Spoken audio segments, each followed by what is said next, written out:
On today's episode of Andy and Ari on 3, we talked to Vanderbilt coach Clark Lea. The Commodores just beat LSU, and they have another huge game this week as the Missouri Tigers come to Nashville. Plus, the National Hot Board, the coaching names you need to know as the coaching carousel begins spinning in earnest. These are not necessarily the guys that you've heard of yet. Maybe if you're a big Group of Five fan, you know them, but these are the guys whose names are going to be out there a lot here in the next few months. Ari and I will break them all down. Plus, where does James Franklin wind up? Because he clearly wants to coach. We'll talk about it all on today's Andy and Ari on 3. We are proud to be using BetMGM lines and totals all season long here at Andy and Ari on 3. We want to get you on board too. Here's how you do it. You download the BetMGM app. Use the code CFB when you sign up, as in college football, CFB. You deposit at least $10 and you place your first wager on any game. After that, you will receive up to $1,500 in bonus bets if your first bet loses. So just make sure you use the bonus code CFB when you sign up. Now, that will get you some pretty cool stuff, including this week on October 24th and 25th. So Friday and Saturday of this week, we got a college football parlay boost token. No matter where the football action is, nothing like getting the game and leveling up your next parlay. Use the parlay boost token to boost your potential payout from a winning college football parlay. Also, there's a college football odds boost token. You zero in on every snap by activating your odds boost token on any college football bet, and you'll receive a bigger payout if your bet wins. So you can use those on Friday and Saturday this week. Remember to download the BetMGM app. Use the code CFB to sign up, and you can get up to $1,500 in bonus bets. See BetMGM.com for terms. 21 plus only. U.S. promotional offers are not available in New York, Nevada, Ontario, or Puerto Rico. Gambling problem? Call 1-800-GAMBLER in the U.S. Call 877-8-HOPE-NY or text HOPE-NY 467-369 in New York. Call 1-800-NEXT-STEP in Arizona. Call 1-800-327-5050 in Massachusetts. Call 1-800-BETS-OFF in Iowa or 1-800-981-0023 in Puerto Rico. First bet offer for new customers only, subject to eligibility requirements. Rewards are non-withdrawable bonus bets that expire in 7 days in partnership with Kansas Crossing Casino and Hotel. Don't forget, if you haven't signed up for BetMGM yet, use the bonus code CFB and get your $1,500 first bet offer today. Welcome to Andy and Ari on 3, presented by BetMGM. We got a very special guest today, Ari. Vanderbilt head coach Clark Lea joins the show. It's a perfect day for Clark Lea to join the show because of our topic, and I think that he is probably the epitome of why we're talking about what we're talking about today. Yeah, because we're going to have the National Hot Board, which, listen, Clark Lea's name is going to come up for a lot of these jobs, but he's at his alma mater. He's a few streets over from where he grew up. He's in a town that everybody wants to move to already. So I don't know that Clark Lea is necessarily a very serious candidate for some of these jobs, but honestly, if you're Penn State, if you're Florida, like you kind of want to kick the tires on Clark Lea. Yeah.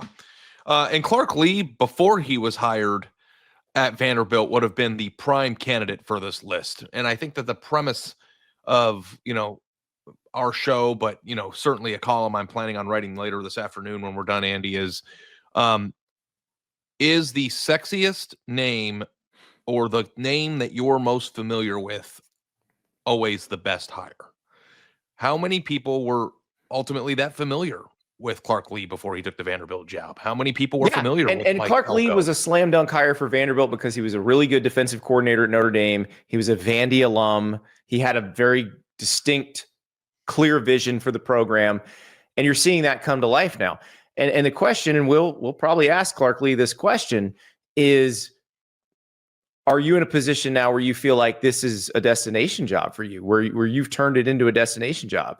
And I don't know what he's going to say. Listen, I wouldn't give away all my leverage if I were him, but I do think he would be hard to move. Like I don't know that there's a lot of jobs that he would actually consider leaving Vandy for. I don't think there are any open now that he would consider leaving Vandy for. Though if I were him, I would use any interest I got from other jobs to make sure I got every resource I possibly need at Vanderbilt, because Vanderbilt's done well by Clark Lea. Like, they've really given him a lot of what he needs, but are they completely optimized in terms of the resources they give the football program compared to other teams in their conference? Like, oh, I don't know, Alabama or Tennessee or LSU or, Florida, Auburn, you name it, Texas A&M, Texas. Like, that's the thing. That's where Clark Lea has to compete against. And so I would use that leverage if I were him to make sure I have the best possible situation at Vanderbilt. But he's turned it into a pretty great situation already. Well, the question for Vanderbilt, too, is like, in the Florida Ole Miss discourse that we're going to be having repeatedly for the next 2 months, we are not 100% certain. I think like our brains have been wired to assume that Florida does a better job than Ole Miss based on the way that it's been for the last 20 years in this sport.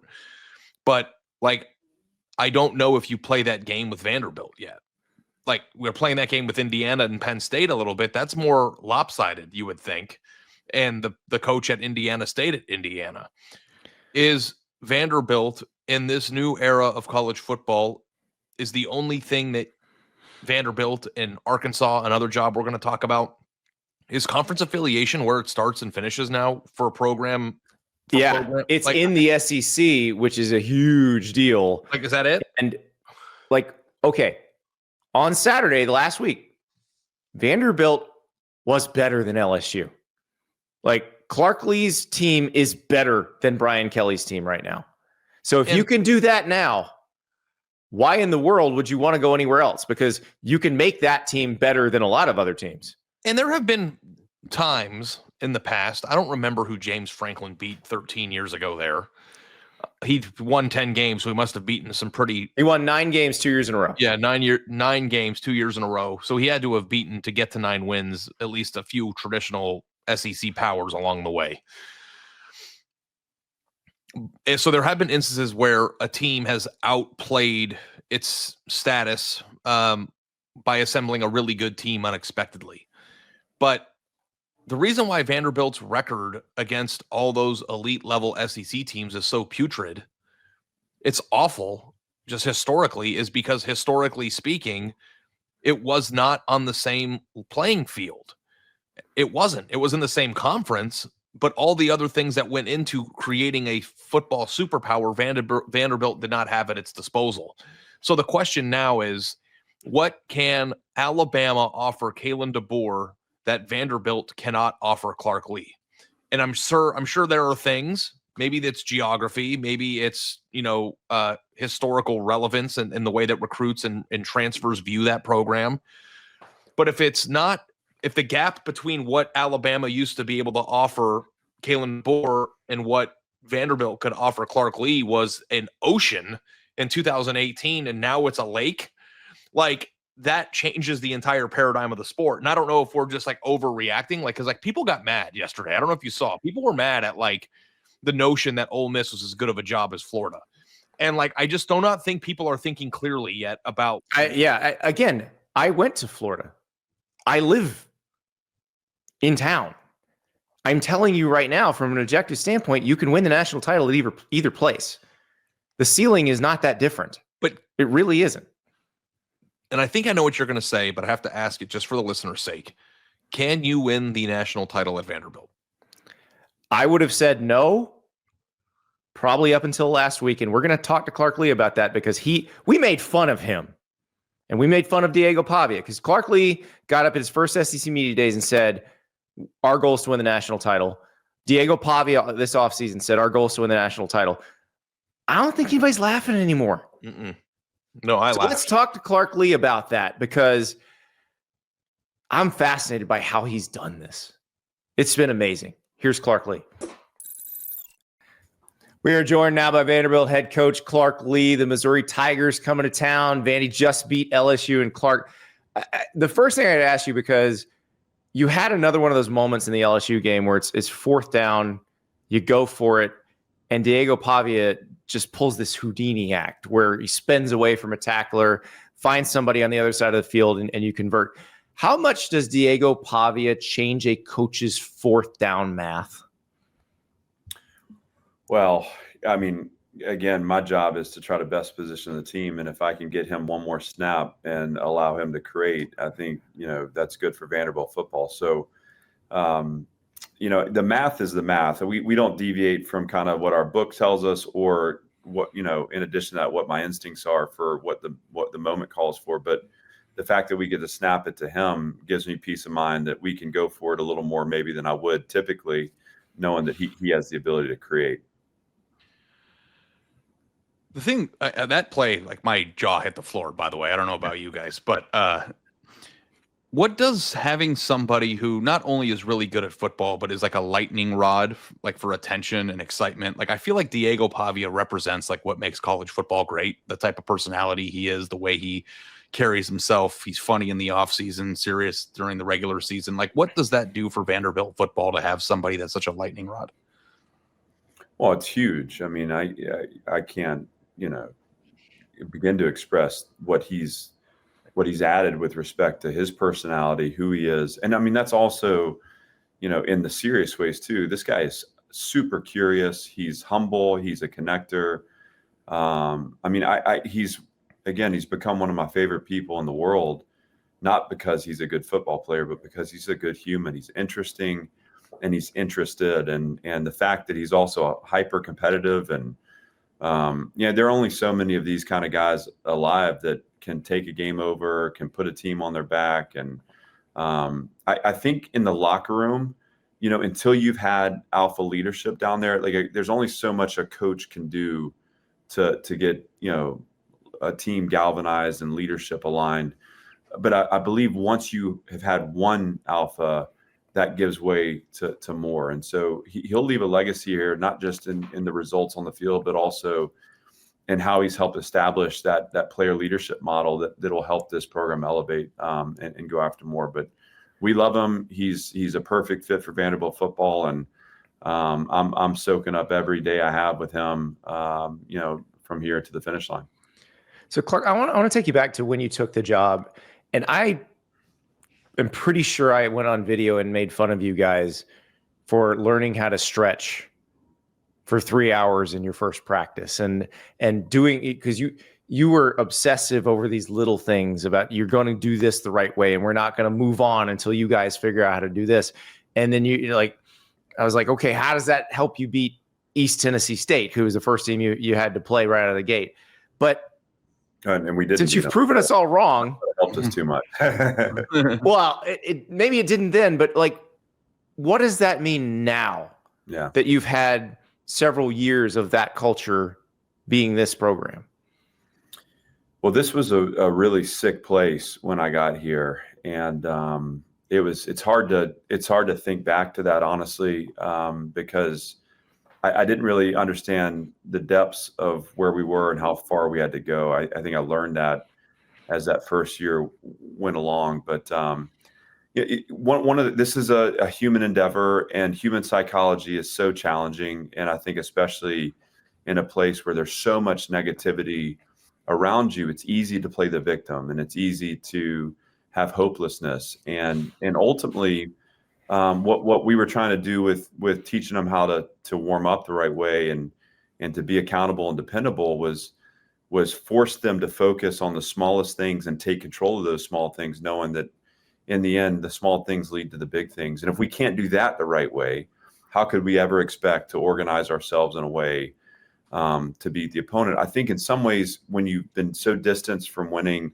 you think of winning as like magic, or you think it just happens when you show up. And so what you're trying to ingrain in them is this awareness that, no, it's actually going to be on the back end of our work and our investment. And what you've done halfway to this point has gotten you, or really below halfway has gotten you below halfway results. And so what we need to do is start to push into the standards and behaviors of our program so that we can actually have a product on the field we're proud of. It was a long process. I got a video sent to me recently of the first snow we had that winter. And this was February of 21.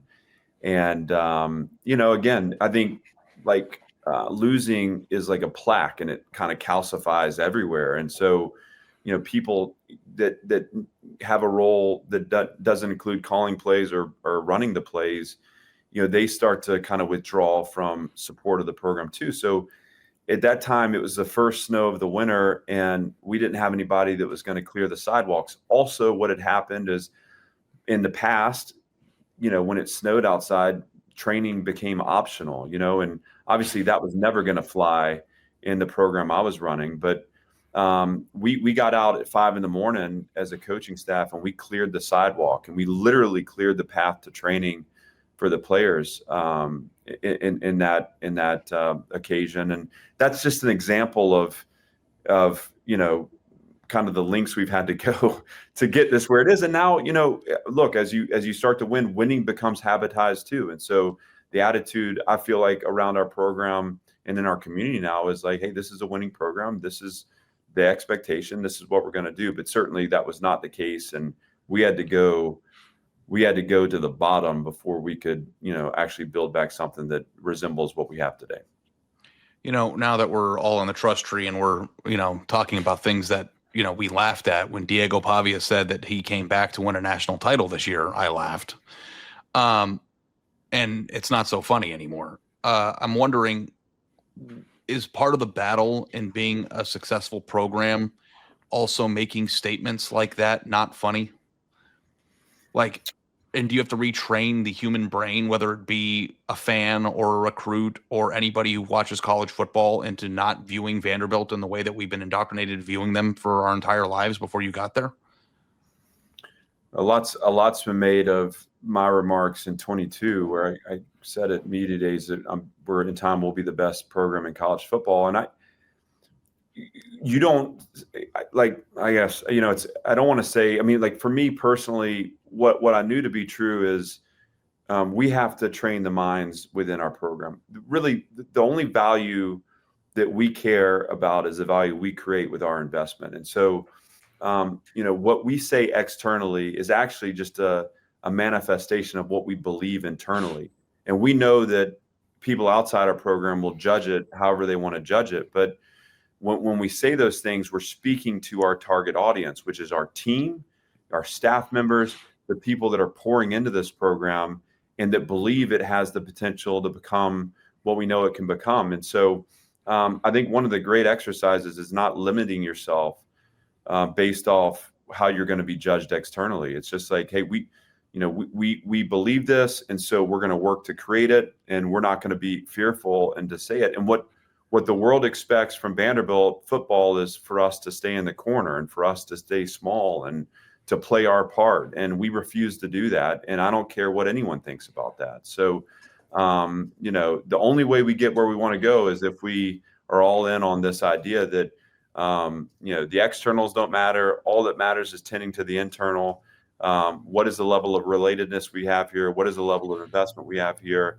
How far are you willing to go in suffering and sacrifice to create something that is special? And, that's what we've been able to capture, Andy, independent of anything outside the program. I have a follow-up that I've been dying to ask you for a few years. And I think I've talked about this on the show with Andy before. But when you guys got there, I talked to Barton Simmons and wrote a long story in The Athletic about your guys' initial plan, which is to, recruit guys with specific traits that maybe Vanderbilt wasn't getting, maybe more, risky guys that hadn't had as much experience, reasons that they weren't ranked higher in the portal, and to keep them in the program, cultivate that culture, develop them into really good college football players and potentially pros. Do I have that part right so far? Yeah. Okay. Then after you take over the job, NIL drops, the portal opens, and it felt like to me that your entire plan, which is to get underappreciated assets into the program and then to invest in those guys and their development, became a harder thing to execute because people would want to leave, or it'd be, harder to get those guys to stay bought in when they can go play earlier somewhere else, and all the things that you guys preached. How much did you have to pivot, if at all, from your initial plan at Vanderbilt? And how is it kind of remarkable that you guys have been able to find the success that you found this soon in your tenure after potentially having to pivot off of a plan that I thought could work but had to change? So that initial plan, it was, like I think it's really important. We wanted transferable skills. So, you're looking for length, you're looking for speed, you're looking for the raw material that may, there's a blemish here, a blemish there, you can coach through that, you can train through that. And, the idea is in 3 years, you'll have a player that looks like that freshman 5-star that's coming in ready to play. And, that's how you combat the idea that we're not early on going to be competing for the same player in recruiting, but we can find the qualities that produce NFL players and develop the person and give the person time to mature. And in time, you're dealing with an older roster that you feel like is SEC capable. To your point, the convergence of the portal, NIL, and really what all came to a head for us in the winter of 23 was this idea that like the players that we had developed that were stepping into performance that was garnering attention, they were getting courted by our league peers. Right. I lost an offensive tackle to Alabama. I lost a 1,000-yard rusher to Kentucky. I lost an undrafted free agent graded linebacker to the NFL, all because we didn't have a system for NIL. And that was an oversight on my part. I just, and it also, we also had no made systems and engines running that were going to resource our roster that way. I mean, this is a whole new world.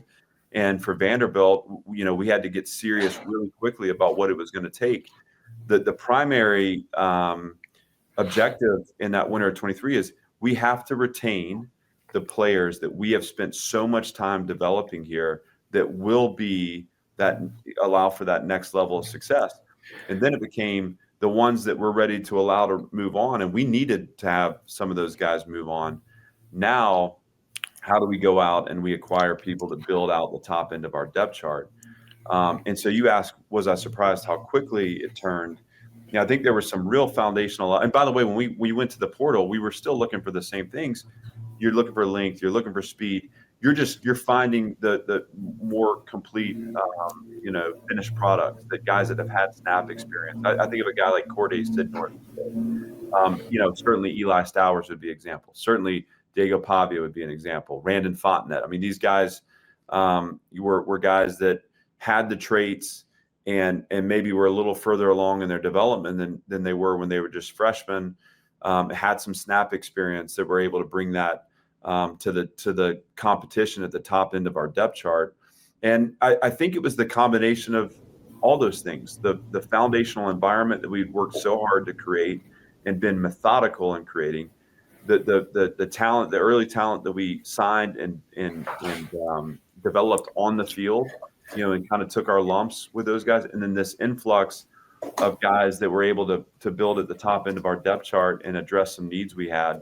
And the only reason we were able to retain these guys and go get the others is because we were ready to engage in the NIL world. And now, we don't have to become the farm system for the SEC, right? That was the biggest fear we had, was all this work and development, and now our guys can leave us. Well, that's not the case anymore. This is a place that they don't have to make any compromises here. We can have it all. When you joined the call, we were talking about gold and the price of gold.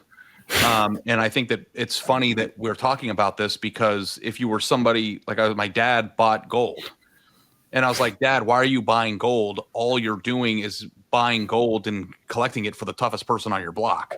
And that's kind of what it felt like at first. It's like, you guys are finding these players, you're developing them. And then all of a sudden, like when another SEC comes in, your hard work gets to go play for their program. And I'm happy to hear that you guys solved that issue, because that I almost was like this. I believed in Vanderbilt's plan. Barton Simmons is one of the smartest guys I've ever spoken to in my entire life. Like I could see that happening, and it's really cool to see that Vanderbilt, broke through that and is having the success that it is. It was not without pain, and it was not without some real heart-to-heart conversations about where are we, where do we want to go, and what are we learning right now to help us pivot. And I think just a testament to our department, everyone on staff here, that we were able to kind of see through the murky water there to find a course through and obviously find our way to some success. So how does that manifest itself now? Because you're coming off this LSU win, which any other time in recent Vanderbilt football history would have been the biggest win ever and the biggest thing in the world.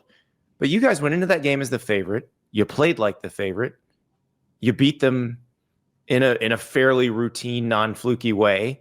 And now you have Missouri coming in, and they are 6-1. They've lost to the same team you've lost to. They want to play in the college football playoff too. How do you change, or do you have to change anything, the player's mindset coming off a win like LSU to then turn the page to something like what you've got to do this weekend? Well, it's really important to point out that we started the formation of this team on January 7th, 2025. So this isn't something we've scrapped together here in the last couple months. This is something we've worked really hard to prepare for over the course of the entire year. And what that means is on January 7th, we were talking about what we needed to do to play into January this year. You know, what were the sacrifices? What were the things we were willing to focus on improving, and what commitments were we willing to make to do that? It was a foundational belief that was possible, and that we had the ability to win every game on our schedule. It's going to come down to how we focus and execute and played our identity and our strategy. And so when you start January 7th with that understanding that you can't look up whatever today is, October 21st, and be surprised that you sit where you sit, so like, we're not shocked to be here. And the promises we made to each other, the commitments we made to ourselves was, hey, when we get to these points, we're not going to sit here and make it bigger than it is, right? We have another opportunity this week against a really good team. We're going to need to play well. We have to stay committed to our process. And if we can do that, we can win a game. If we don't, we leave it to chance. And obviously, we're going to learn some tough lessons that way. But this is a mature team. We have a lot of grads and seniors, and they've invested a lot into this. And so I don't have to like wrangle their attention very much. They come in ready to work. They're focused on, they know the program, they know the plan. They're focused on the execution of that plan. And, we're going to take it climb by climb, week by week, and see how good we can make it. All right, Clark, we close our interviews with our newest guests with the same question. What is your rule for life? Well, I got to tell you first that one of the rules is only drink good coffee, but I think that would that's a great rule. Steer into like a totally different, No, it's a great one, and it's interesting because one of Ari's best friends in the whole world, a guy named Bill Landis, who covers Ohio State, he gave me a rule for life from him that was always choose better bread, and it's life changing. But always drink good coffee, man. It is so true. Yeah, there's a clear difference, and I think if you're going to drink as much of it as I do, then you start to learn the difference. But I got to tell you, the thing I would say, and I think this is maybe a little more sincere, but also true to who I am and true to our program, is one of our kind of core tenets in our program is belief as a practice. And I think a lot of the things that you guys have asked about kind of circle this idea that when you believe in something, it should show up in the way you work for it. And so much of this world is about, hey, you can tell someone anything you want. When you watch them work, when you see the lengths that they're willing to go to sacrifice and suffer for it, that'll tell you about the depth of their belief. And so much of our internal confidence and so much of kind of what you see show up for us on Saturday comes from this idea that our belief is a practice. It's something that shows up every single day in the way we work and invest. And it's what's allowed us to get this program to this point. So that's a little more sincere than the coffee, although both probably pretty important. I was going to say, in your life, we before we started recording, we figured out we're on the same coffee schedule, 2 in the morning, 1 in the afternoon. Enjoy cup number 3 today, Coach. Yeah, I appreciate that, guys. Great to be with y'all. Thanks for being here, Coach. Means a lot to us. Of course. Clark Lea was brought to you by Rhoback. Hoodies, polos, Q-zips, and more. I'm wearing my Hezzy hoodie right now. One of my favorite pieces of clothing. Yes, they get stolen a lot of the time in my house, but you should be looking for your own school branded version of the Hezzy hoodie at rhoback.com. That's RHOBACK.com. If Clark Lea wants a Hezzy hoodie, there's a beautiful Vanderbilt one elsewhere in the state. They got a beautiful Power T one. The Nebraska one's awesome. They got these quarter zips that look like the helmet stripes. Like the Ohio State helmet stripe quarter zip is beautiful. There's a beautiful Florida quarter zip helmet stripe. They've got it all. So Rhoback.com, RHOBACK.com. Hoodies, polos, Q-zips. The joggers are tremendous. I've been wearing the Rhoback joggers everywhere. The promo code is Andy for 20% off your first order. Rhoback.com, RHOBACK.com. Promo code Andy for 20% off your first order. Ari, we've talked Clark Lea a lot. I don't think Clark Lea's going anywhere. But a lot of these jobs were open. There are going to be a lot of coaches' names flying around. We talked at length about the Lane Kiffin thing, that Florida's going to go after him. We talked about Matt Rule and the possibility of Penn State maybe going after him because of the connections there. But you made a great point. The next Kirby Smart could be out there somewhere. The next Dan Lanning, the next Ryan Day could be out there somewhere, and it's maybe not the person who's the most obvious. It's some names that I think the hardcore college football fans, so the people who watch this show every day, I think they know these names very well. I think it's the names the casual football fan doesn't quite know yet. And so that's the question. You've made a list. You're writing a column for On 3. So where do you want to start for this one? First, I want to backtrack 1 second, because I do think that even the people who listen to this show didn't know who Clark Lea was. Like 50% of them, right? Before he the took Notre Dame Vanderbilt fans job. certainly did. Certainly. So that's 10% maybe of the show's audience. I think that like these names in general, like some of them are like pretty obvious of like, yeah, I know who that is. But some of them are like, I've never heard that name before in my life. And so there's kind of like a scale of this. So depending on where you want to start, we can start with the more obvious ones and then work our way down to some of the more obscure ones that we were talking about on the phone yesterday. So first off, let's start with a name that people are very familiar with on this show. And I don't know nationally if you think like a random Arizona State fan who's not like a casual Arizona State fan knows who Fran Brown is. No. And I would think most fans who weren't super hardcore or weren't Georgia fans didn't know who Fran Brown was when he got the Syracuse job, because Fran Brown was the Georgia DB's coach when he got the Syracuse job. I know that they aren't having a great year this year, and I know that they got kind of messed up a little bit at the quarterback position, which might have something to do with it. But given his background, coaching at Georgia, I think that's obviously a great resume bullet point. But being from New Jersey, like if I were in charge of the hiring process at Penn State, this would be my first and final call. He would own, I believe, the entire East Coast in recruiting in a way that Penn State has. Penn State's always been a factor in Jersey and in the East Coast and the Philadelphia and those places. I think Fran Brown would own that territory. And there is not really anything about his resume, outside of, making Syracuse really good last year that people he won don't really 9 know. games in year 1 at Syracuse in his first year as a head coach. But I feel like there is an it factor a little bit to being a head coach in college. I think if Deion Sanders is a 10 out of 10 with it factor based on name recognition alone, Fran Brown's probably a 3 out of 10 because he still has the same it factor, but just isn't having the name recognizability that Deion has. I think that he is a person that would breathe life into any program that he took over. And if you are again, this is a speculative hire for sure, right? Because you are taking a leap of faith at somebody who, won one season. Right. They're not great this year. What?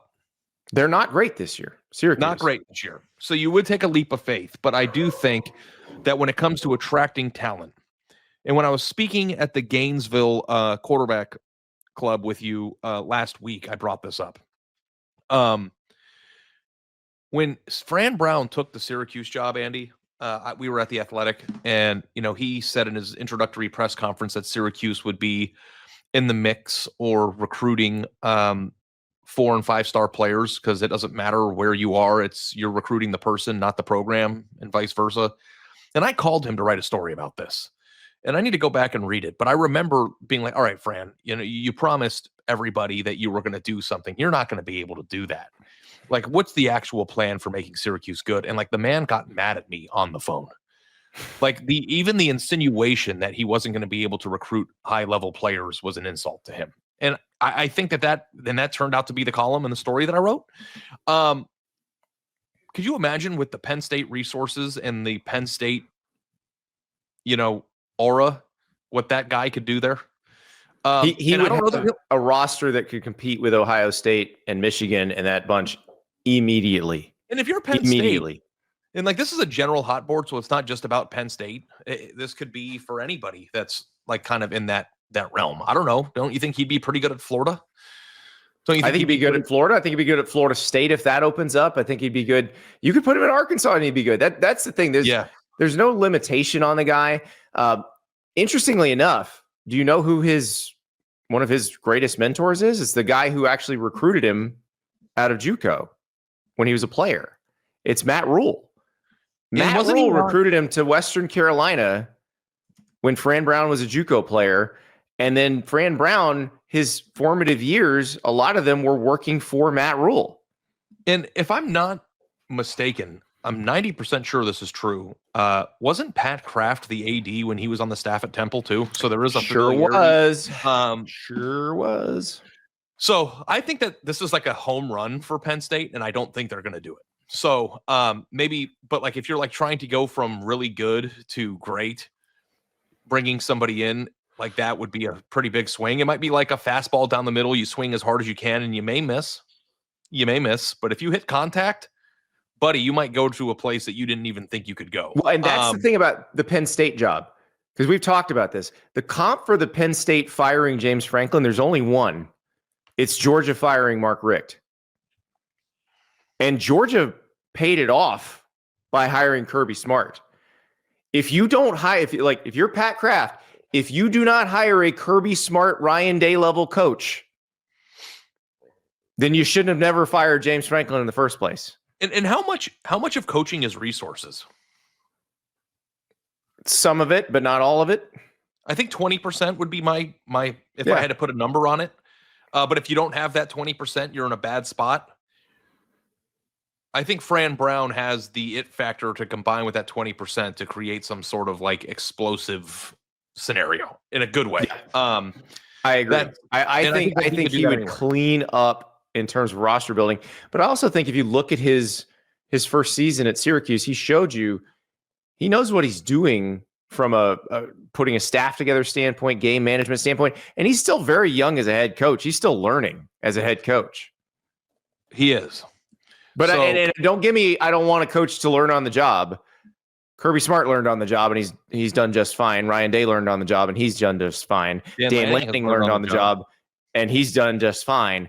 Like, Fran Brown's going to bring Jeff Nixon, his offensive coordinator, who's another good offensive mind. Like, this is going to be very interesting to see because these jobs are all going to be open, and Syracuse is obviously going to want to keep Fran Brown. I don't know if they're going to be able to because so many jobs are going to be open, and I do think his name's going to come up for a few of them. And I think that we're finding out too, like again this week, the Steve Sarkisian offensive coordinator situation came up, and like I wonder now more than ever if you're hiring a CEO or you're hiring a X's and O's mind. I think he'd be a hell of a CEO, especially if he was mature enough to delegate, play calling duties and, hiring a good staff. Like if he could bring the players, like I think that would be a pretty good mix. Okay. We spent a lot of time on Fran Brown. The list is going to get more, less obvious as we go down. So stick with us if you're if you're a sicko who wants the random names. But the next one on the list is a person that really hasn't come up much, but I'm very familiar with, offensive coordinator for Ohio State, Brian Hartline. And I think that he is. This is a very interesting one. Now, I was talking to Bill Landis, one of my best friends in the entire world, on the phone about this yesterday. And I was actually hesitant with this at first because I said, how much of Brian Hartline's success? And it's hard because he has recruited his position better than anybody has recruited their position in college football over the last 7 years. And developed the players at his position better than anyone else. Yeah, as Jackson Smith and Jigba tore up Monday Night Football last night. It's not even close. He's the best receivers coach maybe in the world. That said, when you're recruiting receivers to Ohio State, it's easier and easier and easier to get those 5-star players to come to your school every single time one hits. Like now it's kind of like a snowball rolling down the hill to me. It's like, okay, well, the first few were great. But then once you do it over and over and over again, then the players who are most ready to be good in the NFL come to you, and it's a self-fulfilling prophecy. So how much does, and also Ohio State has the number one built-in advantage of any place in the world, which is it's Ohio State. But how much of Brian Hartline's resume, and I'm just saying this as a skeptic, I'm not saying I believe it, I'm just playing devil's advocate here because it's a good conversation. Do you think that his resume, in terms of what he's done at Ohio State, is an extensive enough resume to get hired at a place like Florida or Ole Miss, if that comes open, or Arkansas or one of those places? Or do you think that you want to see more play calling, more game management? Like, and what Bill said to see me, play calling. So I'll give you an example of a guy who Brian Hartline used to work for. Urban Meyer never called a play before he became a head coach.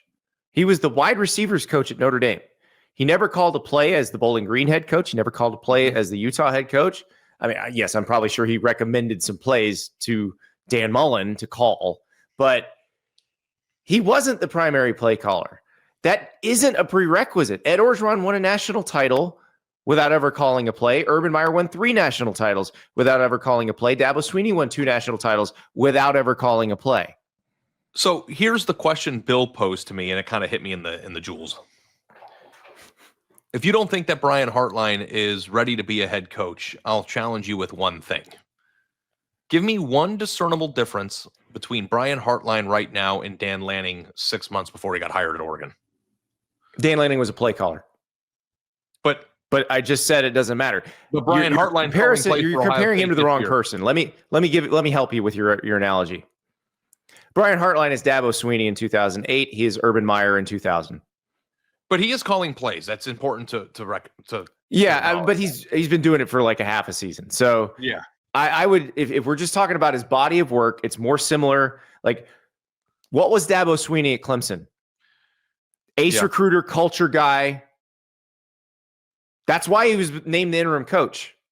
An ace recruiter, culture guy, going back to even Fran Brown, is the whole deal, probably. Is the CEO. Like, that's what you need to be the CEO. That's what Urban Meyer was. And does Brian Hartline's aura, former Ohio State player, former number 1 receiver in the NFL. And Hartline has this over everybody else, by the way. He was a very good receiver who got a second contract in the NFL. Like, this is a good player. So instant respect from the people he's recruiting. So the fact that he did that too, and he did it with the Dolphins, does that aura transfer from Columbus? I think so. Now, I don't know if it's necessarily for like a Penn State, Florida type job, but I think even like if I'm Hunter Yurachek at Arkansas, I give him a call. I want to know what his vision is, because that's the thing. We don't know what his vision is. That's when Urban Meyer walked in to Bowling Green and said, "Here's how I would run a program." They were like, "Oh my God, you've got this." So we don't know what Hartline will be like, but you've dealt with him quite a bit. I've talked to him a little bit over the years. I suspect you will interview him and he will move up your list. He's sharp. Yeah. Yeah. You don't do what he's done without being sharp. So, that said, the other thing that I don't know is what his actual goal in life is. Because you're talking about somebody who he had a max contract in the league. Like, it's not like he's hurting for cash right now. He's making a good salary at Ohio State. That's him showing our projected brackets with them losing in the first round from last year. So, and I said to his face, like, he didn't forget that. Sorry. Do you think that I should, I said it to him, like, do you think you gave us a reason to pick you before we picked it? Like, I don't understand. But I like a little bit of red ass. I like that. Yeah. But interesting name. Okay, you want to go on to, maybe we can do these two at the same time because they're kind of the same. Why don't we do Glenn Schumann, the defensive coordinator at Georgia, and Will Stein, the offensive coordinator at Oregon? So Yes. now you're just picking off of trees of people who did what you're trying to do. Well, the tree thing's interesting because Glenn Schumann comes from a very defined tree. You know exactly which tree you're talking about with Glenn Schumann. Glenn Schumann started out, basically did every job within the Alabama organization short of working on the field. When Kirby got the Georgia job, he took Glenn Schumann with him and put him on the field. And so it is a complete Nick Saban, Kirby Smart tree situation. Will Stein has worked for everybody. Will Stein has played for, had Jeff Brohm as his OC, I believe, when he was at Oregon, but he played for Charlie Strong. I'm sorry, when he was at Louisville, he was a quarterback at Louisville. He played for Charlie Strong. He worked for Bobby Petrino. He worked for Charlie Strong. He's worked for Jeff Traylor. He's worked for Dan Lanning. Like he's been a high school coach in Texas. So he's got a very diverse set of influences. Whereas Glenn Schumann is straight Kirby Saban. How much do you think the last place you worked defines your next job? I think you take something from everywhere you work. I will give you Bob Stoops as the best example of this, because Bob Stoops started his career at Kansas State. He became the defensive coordinator at Kansas State. That's how he became a hot name. He gets the Florida job, the Florida defensive coordinator job in 1996, helps win a national title, is at Florida for 3 seasons, then becomes the Oklahoma head coach. Him marrying Steve Spurrier's management style with Bill Snyder's management style turned Bob Stoops into a Hall of Fame coach. So you use everything you've got in your experience. And I think for Will Stein, everything is very, very valuable. In the world of trying to find the next Kirby Smart, or to a lesser extent, the next Dan Lanning, is it wise to just go get the people who work directly under those guys? Can't hurt. Now, I will say, the next Kirby Smart, people tried to hire Saban assistants before Georgia hired Kirby Smart. The list is lengthy. Tennessee and Derek Dooley, Florida and Will Muschamp, South Carolina and Will Muschamp, which, by the way, South Carolina was going to hire Kirby Smart at that point, and that's why Georgia fired Mark Richt, because they knew they were going to lose their chance at Kirby. So you saw people try to mimic what Saban was doing, and nobody could do it except Kirby. So that Dan Lanning could then do what Kirby's doing at Oregon is equally rare. So that's the part with Glenn Schumann. Can Glenn Schumann do what Dan Lanning's done? And I think that's going to be the question people ask, and he's going to have opportunities to prove that. It wouldn't have opportunities this offseason. It wouldn't be a good faith discussion if we didn't also acknowledge that Kirby Smart and Dan Lanning took 2 of the most advantageous jobs possible to be successful at. Correct. So it's like you could make the same case about Will Muschamp, but if you drop Will Muschamp in Athens, maybe his career goes a little bit differently. Will Muschamp succeeded Urban Meyer at Florida. Yeah. He had it pretty good. Yeah, he did. If you take these guys and you hire them at Arkansas, is that different than taking them and hiring them at Florida? Would Dan Lanning be winning at Arkansas right now? I don't know the answer to that. I think he would. I think that Dan Lanning's winning. I love his coaching style and I love the culture. I love everything about the guy. I would be remiss if I did not acknowledge that the players he has on his team, he has a lot of resources to go get in a way that maybe Arkansas. But he's improved the roster, because Mario Cristobal definitely made that roster good. But Lanning took it to another level. But there's also a case to be made that Oregon is more powerful as a talent accumulation factory now than they've ever been before in the last 2 or 3 years. They're right. Recruiting at a level. Which could be the system, or it could be Dan Lanning, or it could be both. And I think it's a little bit of both. Which one it is. It's probably a little bit of both. But this is the thing that I worry about, even going back to Hartline, going back, maybe Fran Brown, I think would probably be the most recession proof of this, because his first go at it was at a place that I would have ranked in the top 5 hardest places to coach 10 years ago. Is that if you take a person that has only driven a Ferrari their entire life and tell them to go win a race in a Honda Civic that's souped up like from Fast and the Furious, you can win the race in that car, but you probably have to drive it a little bit better than you would the Ferrari. And I think that there is some I would be a little bit afraid of that. Now, that said, anybody who knows how to build a roster or knows what it takes to build a roster, who has sat in the meeting rooms and has been a part of the accumulation of that talent, knows what it takes. And I assume that knowing what it takes and seeing how the sausage is made means that you will go somewhere and try to make the sausage the same way. Just because Chicago-style pizza is in Chicago doesn't mean that you can't make Chicago-style pizza. Well, here's a good example for that. We'll be back to our coaching hot board in a second, but first, let me tell you about Huel, the world's #1 complete nutrition, the Huel Black Edition. Throw the powder in the shaker bottle, mix it up, and you've got 40 grams of protein, 27 vitamins and minerals. They also have the pre-made versions that you could buy at Huel.com. That's Huel. Delicious. It's a full meal. It gives you everything you need. If you're on the go, if you're busy, you don't have time to cook, you get everything you need in one bottle. That's what Huel does for you. Also, we got the Huel Daily Greens, which is a great way to start your day with 42 vitamins, minerals, and superfoods, super greens, adaptogens, lion's mane, mushroom, 4 grams of fiber, electrolytes, and antioxidants. So get the Huel Black Edition, get Huel's Daily Greens, and do it now at Huel.com, Huel.com. Use the promo code STAPLES15 for 15% off your first purchase of $75 or more. So 15% off your first purchase of $75 or more, plus a free gift. And if it is the t-shirt that I got in my last Huel order, holy cow, best workout shirt ever. So Huel.com, Huel.com. Use the code STAPLES15 for 15% off your first purchase of $75 or more. Now back to the hot board. So Kenny Dillingham's experience prior to going to work for Dan Lanning at Oregon was Mike Norvell, Gus Malzahn, Todd Graham. Like, he had a fairly diverse group of influences as well. The last person he worked for before taking over Arizona State was Dan Lanning. So how much of what Kenny Dillingham learned from Dan Lanning has he implemented at Arizona State, which is not Oregon, in terms of resources and player accumulation? But he's done a great job.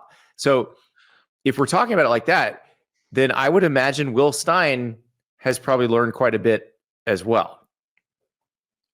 Absolutely.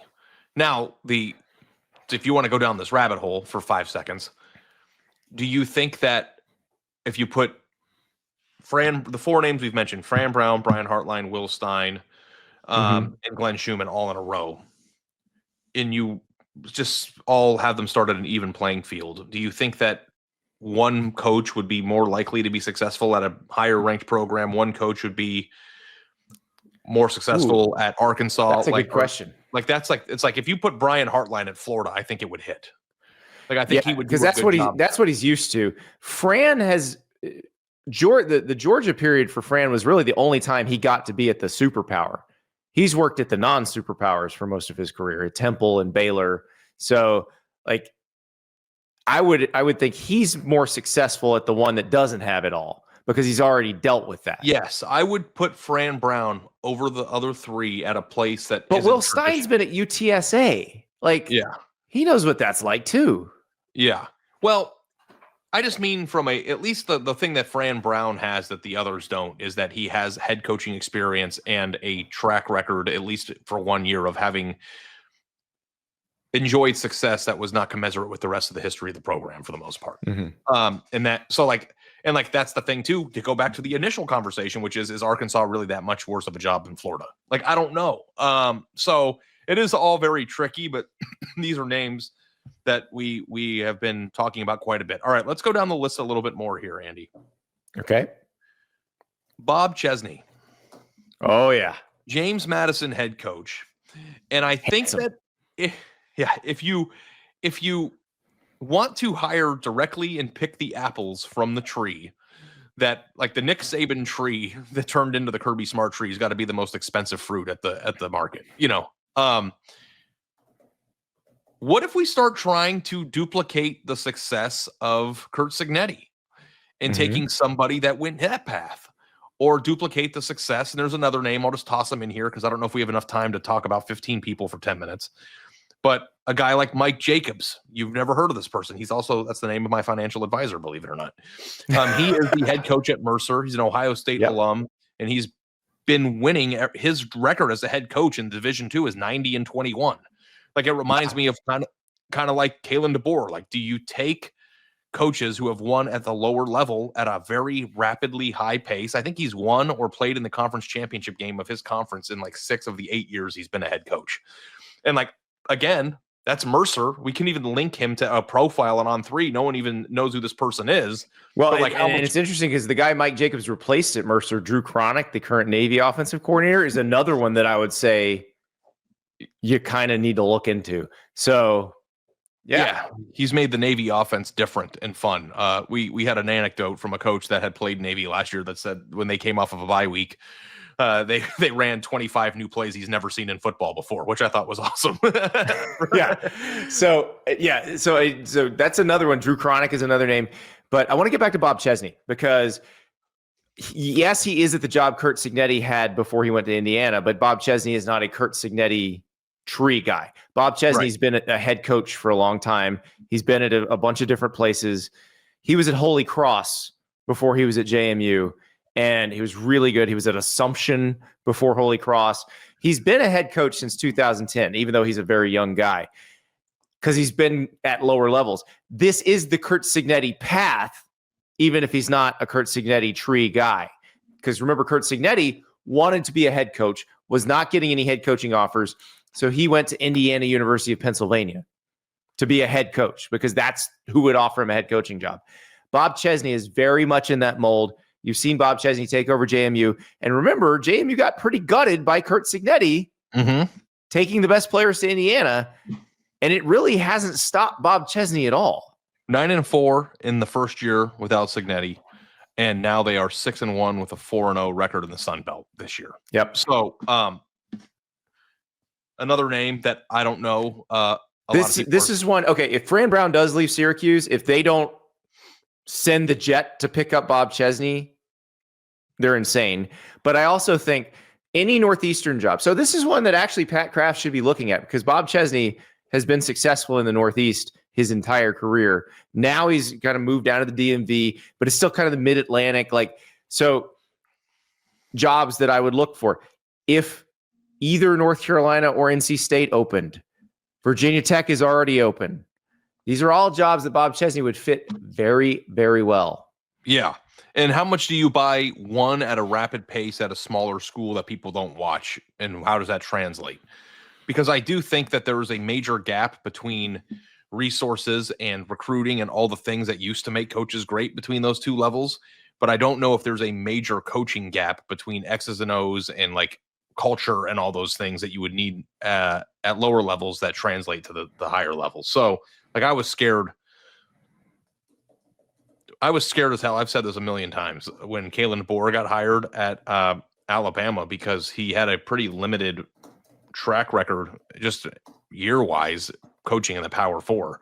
Never signed a 5-star or 4-star prospect his entire career going into the Alabama job. And he's done fine, So it's something to think about. All right, I'm going to switch gears now to someone else, Andy, that people probably have heard of. And I wonder if he's gaining a lot of traction, especially after Friday night. Is Jeff Brohm going to become a sexy name? Jeff Brom's already a sexy name. Mm-hmm. I think the thought is he's at his alma mater now, so it's harder to get him away. But Jeff Brohm is Lane Kiffin. I think he already is. I think among people in the business, he already is. This is the guy who took Purdue to the Big Ten championship game, went to Louisville and took them to the ACC championship game immediately, has Louisville competitive once again in the ACC. Like last year, they were pretty good. They just happened to have the toughest in-conference schedule in the ACC in terms of draw of the hardest teams.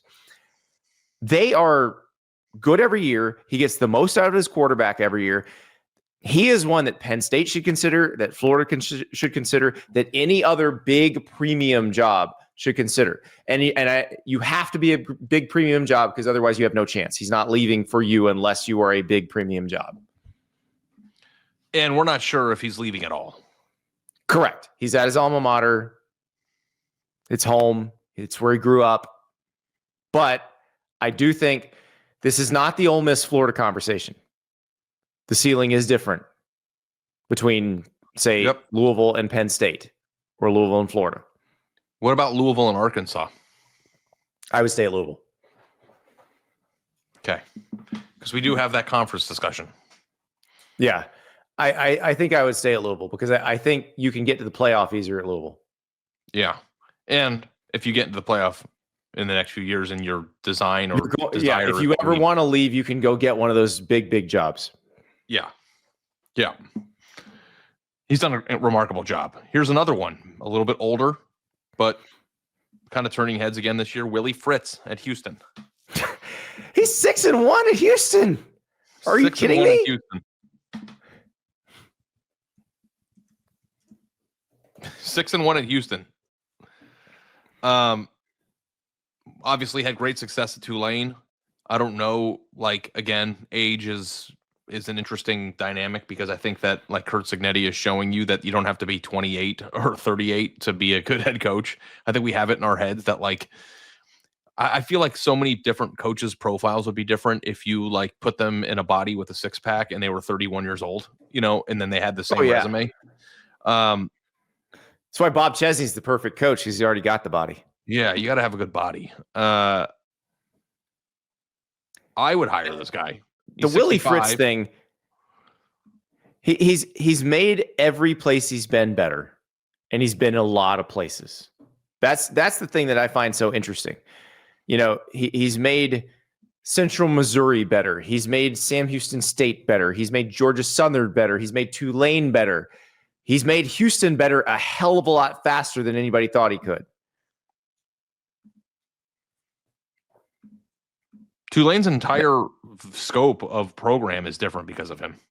Yeah, John Summerall is doing a really good job there, but he'll tell you it's the foundation that Willie Fritz laid that allowed him to come in and have success right away. Yeah, and then when you see him leave and then do this somewhere else that we viewed as behind the eight ball in year two, like, that moves the needle to me. Yeah. I think that one of the most important things in this conversation is how many people, especially with people who are up there in age, how many people have coached in different levels. I mean, I think he was wasn't he the Blinn junior college coach at one point? Like, he was. That was before the Cam Newton made it famous. Yeah. So he's done it all. He's been at every level, and he's made the team better at every single level. Love that. Okay, another name that we have talked about on the show. He was on our show last week, Alex Golesh. Alex Golesh at USF. I put his name on a list before the season of group of 5 head coaches who I thought might be able to get power conference jobs. And I got pushback, not just from fans, but from people in the agent community saying, are you sure he's done a good enough job? And I said, if you have followed USF football through the years, you know that going 7-6 2 years in a row at USF is incredibly difficult. And that's what he had done, including last year where he went 7-6, despite Byron Brown, his star quarterback, being out for a lot of the year. He now has Byron Brown healthy. And right now, he's going to be playing another one of our guys on the hot board that I think is maybe a little more well-known, Ryan Silverfield. They play this week. USF Memphis is this week. And the winner has the inside track on the American Championship game. And the winner of the American is going to the playoff. Yep. And that was the other person. I think that's the last person on the list that I have here in front of me, Ryan Silverfield, which is a big game. Yep. Maybe the most impactful game of the weekend as it pertains to the playoff. I would agree with that because I think it may decide one side of the American Championship game. And I think that's very interesting. Yeah. So I've got one more name for you. Yeah. In the American. It might be the same one. Is it Eric Morris? Yeah. At North Texas. So North Texas is very good this year. Obviously, they lost to USF. But Eric Morris is a former Texas Tech receiver, worked under Cliff Kingsbury at Texas Tech, became a head coach very young. He's still very young, by the way, but became a head coach very young at Incarnate Word in San Antonio. And what's so special about what Eric Morris did at Incarnate Word? Well, he unearthed a wing T quarterback by the name of Cam Ward there. And when Eric Morris left Incarnate Word to become the offensive coordinator at Washington State, Cam Ward followed him. While the offensive coordinator at Washington State, Eric Morris went back into Texas, where he recruits very well, and he found a quarterback in Little Elm, Texas named John Mateer, and he signed him at Washington State and developed him at Washington State before taking the North Texas head coaching job. At North Texas, all he's done is take a quarterback named Drew Mestemaker, who never started a high school game, who's one of the better quarterbacks in the country this season. And one thing Eric Morris did that, again, you learn on the job, their defense was pretty bad last year. So he went out and hired Skylar Cassidy from Sam Houston State, who not only brought his defense and his scheme, 6 starters from Sam Houston State followed them. And lo and behold, now North Texas can play defense. They're 6-1. Eric Morris is a name you hear a lot in the Oklahoma State search. And I think in Big 12 circles, his name is more familiar. I would not limit it to just the Oklahoma State job, though. Yeah. I think a lot of schools with it, like I think Arkansas should call Eric Morris, talk to him. I think UCLA should call Eric Morris and talk to him. I mean, Arkansas makes sense because that's an important state for recruiting for them. Anybody who's finding guys in Texas at the quarterback position is a pretty exciting candidate. Yeah. So yeah, there are a lot of coaches out there with interesting histories that may be the next. And the thing is, like, of all these names we mentioned, Ari, most of them are probably going to get bigger jobs. And about half of them are going to fall on their face at those bigger jobs because it's hard when you move up. It gets harder. I just want to caution people. Like, if you're a Florida fan, I'm talking to the Florida fans right now. Okay. And Lane Kiffin decides he wants to stay at Ole Miss. Mm-hmm. It might not be the end of the world. Just we'll see who they get. But it does not. And listen, I know that like my thought process with Lane Kiffin has been like less than like go get him, guys. He's going to do it. That's not to say that I don't think he'll be great there. I think Lane Kiffin is flourishing and coming into his own in a way that we had never seen during his tenure or his coaching tenures previously. And I would hire him if I were Florida. I'm not saying not to. But the world and the sun doesn't rise and set with Lane Kiffin. And I think when you go back and you look through all the coaching hires that were slam dunks or no doubts about it, or how many millions and millions of dollars it took to get that person out of their last job, sexy doesn't always mean best. And Lane Kiffin. Mike Elko was the least sexy hire maybe of that cycle. And he might wind up being the best hire of that cycle. And like Lane Kiffin did post a picture with his shirt off and his abs were glistening. That is inherently sexy. I get it. I get wanting that guy who is a troll, but also funny and gets it as your coach. And he kind of fits the bill of like what has been successful at Florida in the past. I understand the desire for him. I don't think that it's Lane Kiffin or bust. If Florida gets the right person and that right person may be on this list, he may not be. They'll be fine.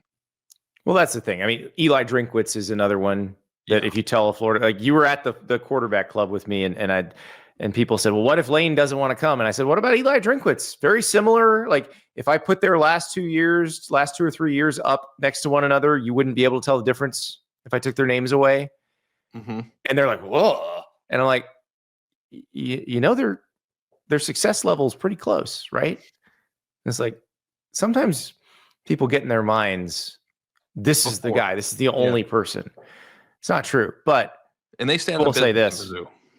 I did have a friend text me who lives in Gainesville who said, I'm investing in hot yoga in town just in case. I want in. All I know is my son is a center at starting center at one of the high schools in Gainesville. And he's asking me like, do I need to recruit Knox Kiffin? So I don't know. I'm like, you're going to have to change your offense, bud. He ain't running your offense. I wonder how long I would last in a hot yoga class. Sounds like a bet to me. I mean, because like I think the most unpleasant feeling in the entire world is being very, very hot. So like just already thinking about the beginning of the class, I would be miserable before it even started. I have taken hot yoga before. It's actually quite refreshing when it's over. But during, you are Mr. Turn the AC down to 59 when you get in a hotel room. Yeah. You're going to hate it. I like the shiver.